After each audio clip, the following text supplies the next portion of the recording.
this lesson we're going to cover the line input onto the last. You'll notice this last doesn't have a center line in it. This indicates that it hasn't been flattened. So if I go to the function flatten, upper surface, although we've got three choices, I want to use the default. Now you'll notice there's a line down the center and there's a line down the back. So now if we go to the 2D view, we'll be able to see the flattened standard. This flattening gives us a straight cone line, and this is what we need to make the virtual models. To get the technical patterns, we'll do a different flattening when we get to the power software. So I'm just going to turn the last nicely to the side so I can see. I'm just going to draw a little pump with a cap and a counter on it. We go to the function line, new line, and there's no need to try and be sort of right at the back. You can be in here. We can adjust the line in a minute. And now, every time I make a left click, I'm going to be inserting a node. Left click, left click, left click, left click. Here I need to rotate the last, so I'm holding down the right mouse button and rotating the last. And when I come to here, right click, accept and new line. Just for my cap, right click, accept and new line, rotate the last with the right mouse key again, and just input a little counter. Right click, accept. You'll see I've got all three of those lines now, and as I mentioned, each left click inserted one of these nodes. If you want to insert another one, for whatever reason, you can simply go onto the line and make a double left click, and there you get the node. To pick them up, a left click and hold it down. And to delete a node, if I go onto the node and I press the control key, you'll see the cursor turn to a cross. If I make a left click, it removes the node. Another option is with the shift key.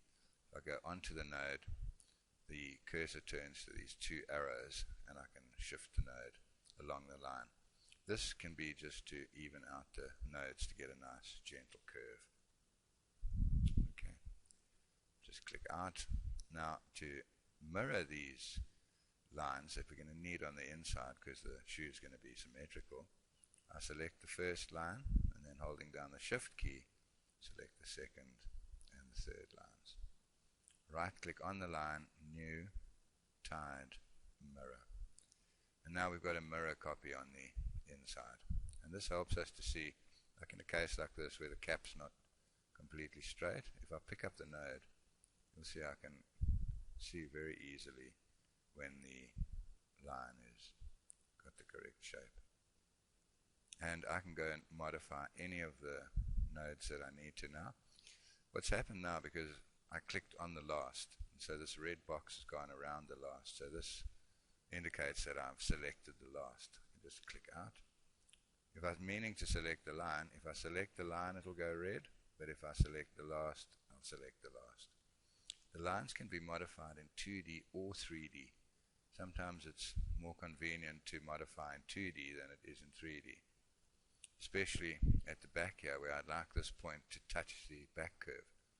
So if I pick up the point first with a left click and hold it down and then press the control key, you'll notice that the node is stuck on the back curve. So I can simply get it to where I want to, release the mouse key and then release the control key. The same would apply to this. Pick up the node, press the control key, and see it sticks onto the top line. And we can do the same at the bottom here. It's also fine. Here as well, if you're pedantic about it like I am. Okay, then select the line again. I can see this one, yes, needs a slightly, get the curve adjusted. Okay, and into the 3D again, and now we see the lines that we've input, and we can go and input as many extra lines as we want into the model, but this is the basic line functionality. That'll end this video.